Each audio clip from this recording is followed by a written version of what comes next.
Parfois, un seul son, un objet familier ou un moment apparemment anodin suffit. Et soudain, on y est de nouveau. De retour à une époque où tout semblait plus simple, plus lent et plus authentique. Nous vieillissons tous, minute après minute, jour après jour. Et chaque année, les choses qui autrefois allaient de soi se transforment en souvenirs qui nous paraissent presque étrangers aujourd'hui. Peut-être te souviens-tu encore comment la musique ne commençait pas par un simple clic, mais par un léger crépitement. Ou comment les voyages en famille ne se faisaient pas en SUV, mais dans de longs breaks remplis de valises, de cartes et de patience. À l'époque, personne ne savait que ces choses du quotidien disparaîtraient un jour, en silence, sans un adieu. Si certains des souvenirs à venir te sont familiers, ce n'est pas un hasard. C'est le signe que tu observes ce monde depuis un certain temps. Plongeons ensemble dans 10 choses qui étaient autrefois partout et qui n'existent plus aujourd'hui que dans nos pensées. 1. Disque vinyle. Il fut un temps où la musique ne sortait pas simplement d'un petit appareil dans la poche. On sortait un grand disque noir de sa pochette, on le tenait délicatement par les bords et on le posait sur le plateau. Puis on abaissait lentement l'aiguille et avant même le premier son, on entendait ce léger crépitement. C'est précisément ce moment qui rendait le vinyle si spécial. À l'époque, la musique n'était pas seulement un son, mais un rituel. Pendant des décennies, les disques vinyles furent le principal moyen d'écouter de la musique, y compris partout en Europe. Le son chaud et plein différait nettement de ce que les cassettes ou les CD offriront plus tard. On écoutait un album du début à la fin, sans bouton de saut, sans distraction. Chaque disque racontait une histoire, et on prenait le temps de l'écouter. Ceux qui s'en souviennent savent à quel point la musique était vécue consciemment autrefois. Même si le vinyle fait un retour aujourd'hui, ce n'est plus la même chose qu'à l'époque. Avant, c'était le quotidien, aujourd'hui, c'est de la nostalgie. Et c'est précisément pourquoi les disques vinyles figurent en tête de cette liste. 2. Brakes, voitures break. Avant que les SUV ne dominent les routes, le break était le cœur de chaque famille. Ces longues voitures, avec un grand espace de chargement, incarnaient la liberté, les vacances et les trajets interminables sur les autoroutes européennes. À l'arrière, les enfants étaient assis entre sacs et valises. À l'avant, des cartes routières étaient reposées sur le tableau de bord. Et chaque voyage ressemblait à une petite aventure. Le break était pratique, robuste et exactement ce dont on avait besoin. On pouvait rabattre les sièges arrière, charger plus de bagages ou simplement emmener toute la famille. Dans de nombreux pays d'Europe, cette voiture faisait tout simplement partie du quotidien. Aujourd'hui, ils ont presque disparu, remplacés par des véhicules modernes avec plus de technologie, mais moins d'âme. Ceux qui se souviennent de ces voitures se souviennent aussi d'une époque où voyager était plus important que d'arriver vite. 3. British Invasion. Au milieu des années 1960, quelque chose de nouveau est soudainement arrivé par-delà la Manche. De jeunes groupes britanniques ont conquis les radios, les disquaires et les esprits d'une génération entière. Les Beatles étaient en tête, mais ils n'étaient c'est que le début. Leur style, leur musique et leur attitude semblaient d'eau frais et différaient nettement de tout ce que l'on connaissait jusqu'alors. Cette British Invasion a non seulement changé la musique, mais aussi la mode, la langue et l'état d'esprit des jeunes, en Europe comme aux États-Unis. Le rock et la pop sont devenus plus rebelles, plus libres et plus directs. Pour beaucoup, c'était la première fois que la musique signifiait plus que du divertissement. Elle devenait une identité. Ceux qui se souviennent de cette époque savent encore à quel point la musique pouvait lier des générations entières.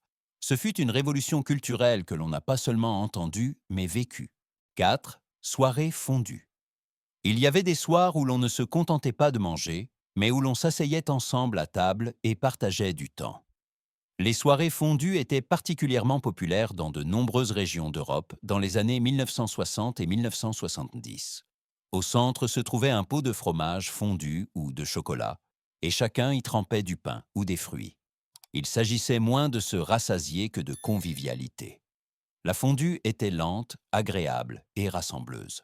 On restait assis, on parlait et on riait, tandis que le fromage bouillonnait doucement. C'est précisément ce qui rendait ces soirées si spéciales. Au fil des ans, les soirées fondues ont disparu du quotidien, remplacées par des habitudes alimentaires plus rapides et plus pratiques. Ceux qui s'en souviennent se rappellent aussi d'une époque où manger était une expérience sociale et non un point à l'ordre du jour entre deux rendez-vous. 5. Mocassin penny. Il y avait des chaussures qu'on n'avait pas besoin d'expliquer. On les mettait et elles allaient, tout simplement. Les mocassins penny appartenaient exactement à cette catégorie. Dans les années 1960, ils étaient répandus dans toute l'Europe, particulièrement chez les écoliers, les étudiants et les jeunes adultes. Assez élégants pour les occasions spéciales, mais à la fois confortables pour le quotidien, ils sont rapidement devenus un élément essentiel de nombreuses garde-robes. Le petit détail sur le coup de pied, la fente pour une pièce de monnaie, les rendait inimitables. Ces chaussures représentaient un style qui n'était ni bruyant ni ostentatoire. On les portait avec un pantalon en tissu, un jean ou même un short, sans y penser longtemps. Les mocassins penny étaient simples, intemporels et toujours appropriés. Même s'ils n'ont jamais totalement disparu, ils rappellent aujourd'hui surtout une époque où la mode était durable et n'avait pas besoin d'être réinventée chaque saison. 6. Smiley et premiers émoticônes. Bien avant que les messages ne soient remplis d'émojis colorés, il y avait de simples visages jaunes avec 2 points et une bouche courbée. Le smiley apparaissait sur des affiches, des badges et des t-shirts et symbolisait la bonne humeur, l'optimisme et un sentiment de vie paisible.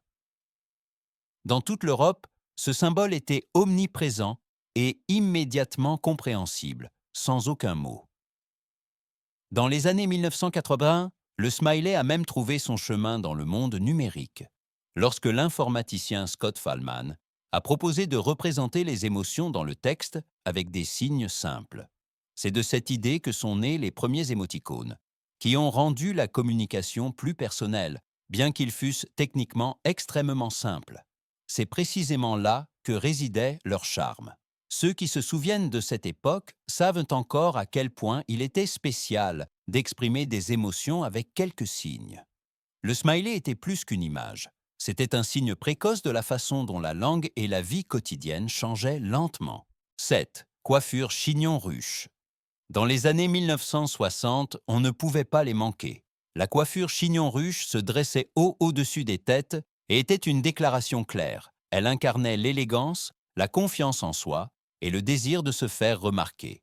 Particulièrement en Europe, ce look a façonné l'image de toute une génération de femmes qui redéfinissaient la mode et le style. Cette coiffure n'était pas pour les pressés. Elle demandait du temps, de la laque et de la patience, mais c'est précisément ce qui la rendait si spéciale. Celle qui la portait montrait que l'apparence et l'allure étaient importantes.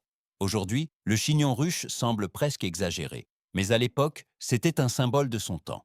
Ceux qui se souviennent de ces coiffures se rappellent aussi d'une époque où la mode était audacieuse et où l'individualité devenait visible. 8. Colorform. Pour de nombreux enfants, les colorforms étaient de la pure magie.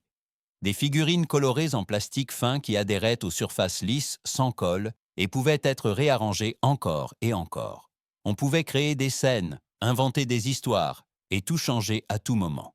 C'est précisément cette liberté qui rendait les colorforms si spéciales et populaires dans de nombreux foyers européens. Au lieu de règles fixes, il n'y avait que de l'imagination.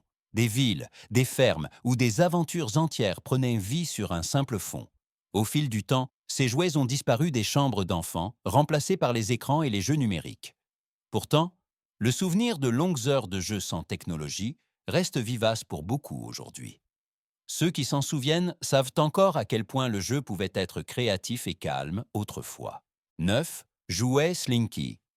Pas besoin de piles, d'écran ou d'instructions. Un simple ressort métallique suffisait à fasciner pendant des heures. Le Slinky descendait les escaliers apparemment tout seul, tournait, tombait et se relevait toujours. Pour de nombreux enfants en Europe, ce jouet était un petit miracle de la physique. Précisément parce qu'il était si simple, il est resté dans les mémoires. On pouvait regarder le ressort bouger, et chaque fois, cela semblait un peu magique. Aujourd'hui, on voit rarement des slinky, mais le souvenir de ce plaisir simple est resté. Ceux qui s'en souviennent se rappellent aussi d'une époque où un jouet n'avait pas besoin d'être plus qu'une bonne idée. 10. Jeu Twister. Twister était l'un de ces jeux où il n'y avait jamais de calme. Un grand tapis sur le sol, des cercles colorés et une simple instruction comme main droite sur jaune. Il n'en fallait pas plus pour déclencher le chaos et les rires. Dans de nombreux salons européens, Twister était tout simplement de la partie lors des anniversaires, des soirées familiales et des fêtes. À chaque tour, les positions devenaient plus inconfortables et l'équilibre plus difficile. C'est précisément ce qui faisait son attrait. On riait de soi-même et des autres en essayant de ne pas tomber. Aujourd'hui, de tels jeux semblent presque démodés, mais ils représentent une époque où le jeu collectif était plus important que la perfection. Ceux qui se souviennent de Twister se rappellent des moments de proximité, de mouvement et de plaisir honnête. Peut-être t'es-tu immédiatement reconnu dans certaines de ces choses. Peut-être qu'une image, un son, une sensation que tu n'avais pas ressentie depuis longtemps est soudainement apparue. C'est précisément ce qui rend ces souvenirs si forts. Ils ne nous rappellent pas notre âge, mais ce que nous avons vécu. Une époque où beaucoup de choses étaient plus tangibles, se déroulaient plus lentement et semblaient plus authentiques. Vieillir ne signifie pas perdre quelque chose. Cela signifie posséder une histoire. Chaque disque, chaque jeu, chaque voiture et chaque phénomène de mode en était un petit chapitre. Et même si ces choses ont disparu aujourd'hui, elles continuent de vivre, dans nos esprits et dans ces moments où nous sourions soudain, sans vraiment savoir pourquoi.